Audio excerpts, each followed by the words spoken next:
मैं Napoleon Hill हूँ।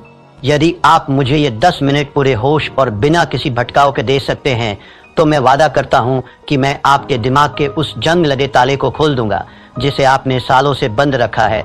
आज आईने में खुद से आंखें मिलाइए। क्या आपको वहाँ एक विजेता दिख रहा है या फिर एक ऐसा इंसान जिसने बहानेबाजी की चादर ओढ़कर अपने सपनों की लाश को दफना दिया है? जहाँ एक ही सवाल आपके अंतर्मन को चीरता रहता है, वह सवाल है, मैं शुरुआत तो कर लेता हूँ, फिर रुक क्यों जाता हूँ? आप अकेले नहीं हैं। इस ग्रह के 97% लोग इसी कुएं में अपनी पूरी जिंदगी गुजार देते हैं। उनकी सुबह उम्मीद से शुरू होती है, दोपहर बहानेबाजी में बीतती है और रात गहरे अफसोस की चादर ओढ़कर खत्म हो जाती है। उनकी पूरी हस्ती, उनके सारे सपने और उनकी सारी प्रतिभा सिर्फ 3 शब्दों के नीचे दफन हो गई है। कल से शुरू करूंगा, लेकिन आज मैं यहाँ आपसे उन 3% विरल लोगों के बारे में बात करने आया हूँ जो इस भीड़ का हिस्सा नहीं है। ये वे लोग हैं जो तूफानों के बीच भी शांत खड़े रहते हैं। ये वे लोग हैं जिनके पास कोई गुप्त मंत्र नहीं है, कोई जादुई चिराग नहीं है। उनके पास बस एक पत्थर जैसा कठोर नियम है। आज एनएच माइंडसेट के इस विशेष सत्र में मैं आपको उसी नियम की गहराई में ले जाऊंगा। हम नेपोलियन हिल के सिद्धांतों की राख से उस चिंगारी को निकालेंगे जो आपकी नियति बदल देगी। क्या आप अपने कंफर्ट जोन की जंजीरों को तोड़ने के लिए तैयार हैं? यदि हाँ, तो ये यात्रा आपके लिए है। आइए पहले उस राक्षस को समझें जिसने आपके सपनों को बंधक बना रखा है। समस्या ये नहीं है कि आप में टैलेंट की कमी है, समस्या ये है कि आप खोखला जोश के नशे के आदी हो गए हैं। जब आप कोई नया विचार सुनते हैं, कोई मोटिवेशनल वीडियो देखते हैं, तो आपके दिमाग में डोपामाइन की एक लहर दौड़ती है। आपको लगता है कि आप रातों रात दुनिया बदल देंगे। लेकिन तीसरे दिन जब वह नशा उतरता है, जब शरीर में दर्द होता है, जब दिमाग बहाने ढूंढता है, तब सामने आता है वह लंबा, नीरस और धुंधला रास्ता। 97% लोग यही दम तोड़ देते हैं। वे जोश को अनुशासन समझने की गलती कर बैठते हैं। मैंने अपनी बरसों की रिसर्च के बाद ये पाया था कि इंसान का सबसे बड़ा दुश्मन कोई और नहीं, उसका अपना अस्थिर मन है। एक छात्र की मिसाल लीजिए। वह परीक्षा से 2 महीने पहले एक भव्य टाइम टेबल बनाता है। 2 दिन वह 10-10 घंटे पढ़ता है। तीसरे दिन उसे लगता है कि उसने बहुत कुछ कर लिया है। चौथे दिन एक छोटा सा भटकाव आता है और 5वें दिन वह वापस उसी भीड़ का हिस्सा बन जाता है जहां केवल औसत दर्जे की जिंदगी है। यह निरंतरता की कमी सिर्फ एक बुरी आदत नहीं है, यह आपकी आत्मा का धीरे धीरे होने वाला कत्ल है। हर बार जब आप खुद से किया हुआ वादा तोड़ते हैं, आप अपने आत्मविश्वास की एक ईंट गिरा देते हैं। एक समय ऐसा आता है जब आप खुद पर विश्वास करना ही बंद कर देते हैं। अब जरा अपनी नजर घुमाइए और उन 3% लोगों को देखिए। क्या वे हमसे अलग मिट्टी के बने हैं? क्या एलन मस्क या बिल गेट्स के पास 24 घंटे से ज्यादा का समय है? बिल्कुल नहीं। उनके पास बस एक चीज है, बोरियत को गले लगाने की ताकत। सफल लोग वह काम करने की अद्भुत क्षमता रखते हैं जो बाकी दुनिया को बोरिंग लगता है। थिंक एंड ग्रो रिच में परसिस्टेंस को सफलता का सबसे महत्वपूर्ण स्तंभ बताया गया है। हिल कहते थे कि इच्छा वह बीज है, लेकिन परसिस्टेंस वो पानी है जिसके बिना वह बीज कभी विशाल वृक्ष नहीं बन सकता। ये 3% लोग जानते हैं कि प्रेरणा एक धोखा है।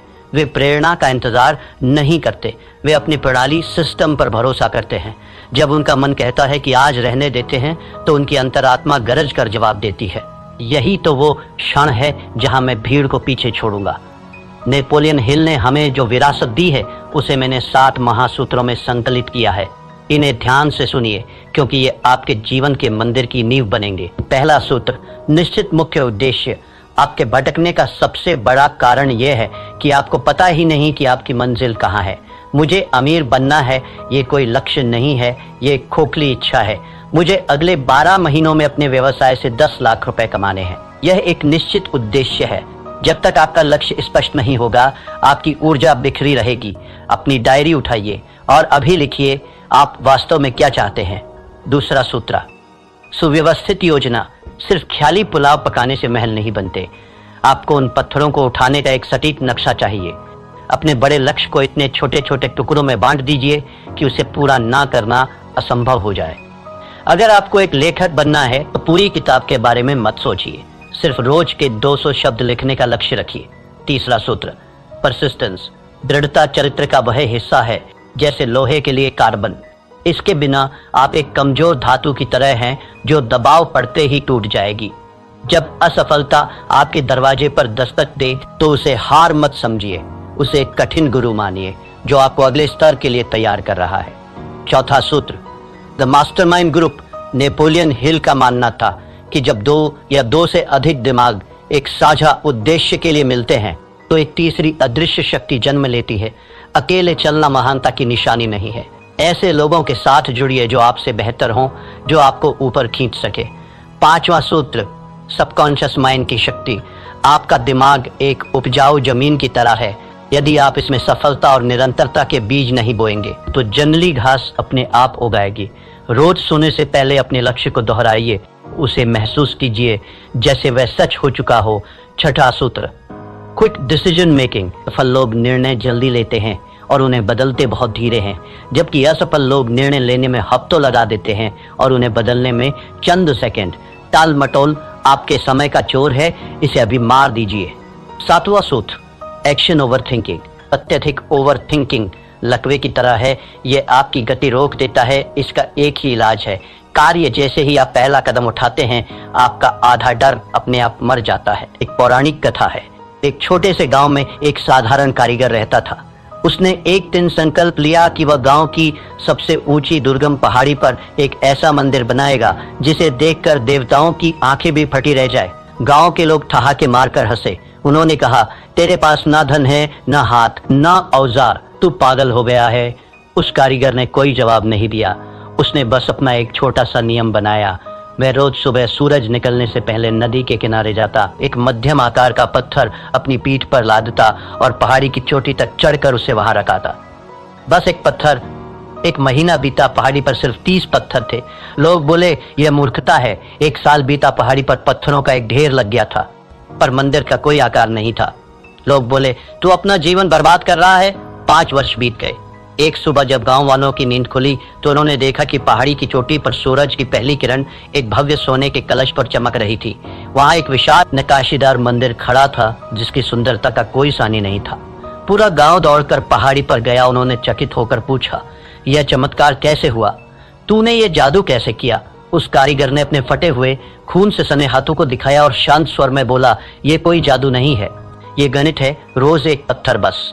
यही वह महान सत्य है जो आपको अपने जीवन में उतारना होगा। महान कार्य किसी एक दिन के विस्फोट से नहीं होते, वे हजारों छोटे, अदृश्य और निरंतर किए गए प्रहारों का परिणाम होते हैं। क्या आप अपना एक पत्थर रोज उठाने के लिए तैयार हैं मेरे मित्र? एक बात हमेशा याद रखना, समय आपके विरुद्ध साजिश रच रहा है। हर गुजरता हुआ दिन, हर टाला हुआ काम आपकी आत्मा का एक हिस्सा नोच कर ले जा रहा है। 97% लोग मृत्युशैया पर एक ही विचार लेकर मरते हैं, काश मैंने वह कोशिश जारी रखी होती। क्या आप अपने जीवन की अंतिम सांस इस काश के बोझ के साथ लेना चाहेंगे?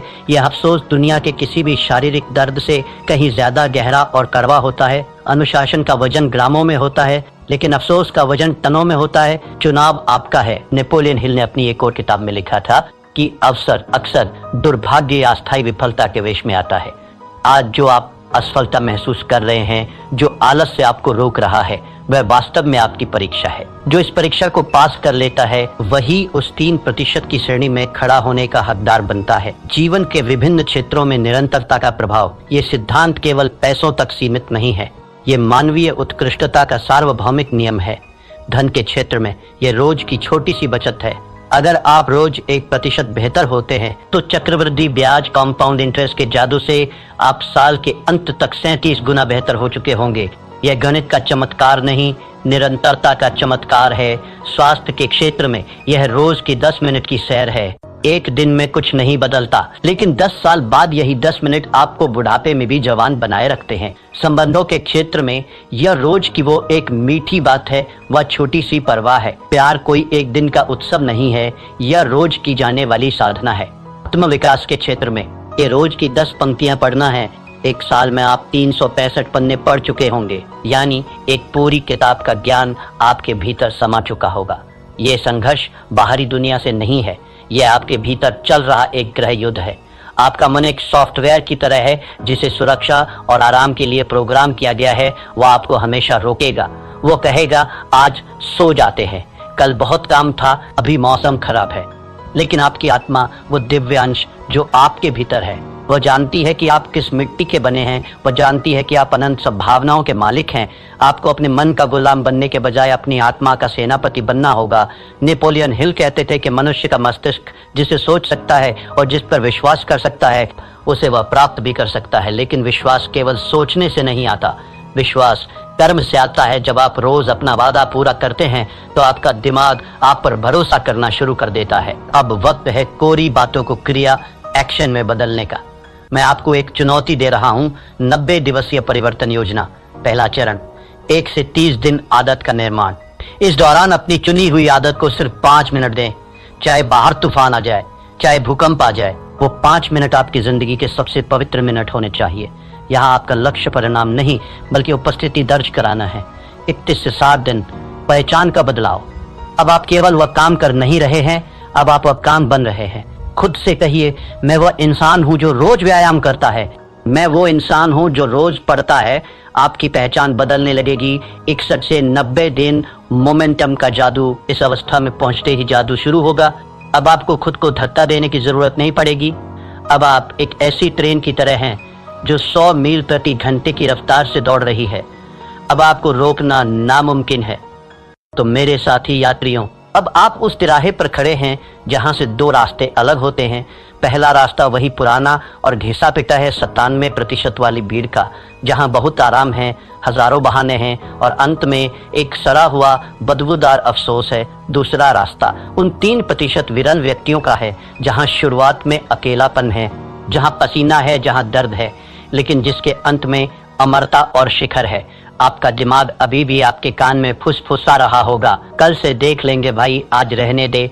उसे एक जोरदार मानसिक थप्पड़ मारिए, अपनी आत्मा की आवाज सुनिए, अपनी डायरी उठाइए और आज इसी वक्त अपने मंदिर का पहला पत्थर रखिए। याद रखिएगा, इतिहास उन्हें याद नहीं रखता जो शुरू करते हैं, इतिहास उन्हें याद रखता है जो खत्म करते हैं। आज का यह दिन फिर कभी वापस नहीं आएगा। यह सूरज कल फिर उगेगा, लेकिन क्या आप वही पुराने इंसान होंगे या एक नया व्यक्तित्व? अगर आप उस 3% के क्लब में शामिल होने का अटूट फैसला कर चुके हैं तो कमेंट सेक्शन में अपनी आज की तारीख लिखिए और पूरे गर्व के साथ टाइप कीजिए, आई एम रेडी। ये आपका खुद से किया हुआ पहला सार्वजनिक वादा होगा। उठिए, अपने भविष्य की नींव रखिए और याद रखिए, यहाँ हम सिर्फ बातें नहीं करते, हम मानसिकता बदलते हैं। मेरे पास जो 10 मिनट आपने गिरवी रखे थे उनका समय अब पूरा हो रहा है। मैंने आपको वह चाबी सौंप दी है जिसे ढूंढने में लोगों की पूरी जिंदगी बीत जाती है, लेकिन याद रखना, चाबी सिर्फ रास्ता दिखाती है, दरवाजा आपको अपने कंधों से तोड़ना होगा। अगर आपकी रगों में अब भी वो खोखला जोश नहीं बल्कि सफल होने की एक ज्वलंत इच्छा दौड़ रही है तो इस चैनल को अभी सब्सक्राइब कीजिए, क्योंकि NH माइंडसेट कोई मनोरंजन का चैनल नहीं है। यह उन 3% लोगों का गुप्त किला है जो अपनी किस्मत खुद लिखना जानते हैं। खड़े हो जाइए और अपना पहला पत्थर उठाइए। समय बीत रहा है। धन्यवाद।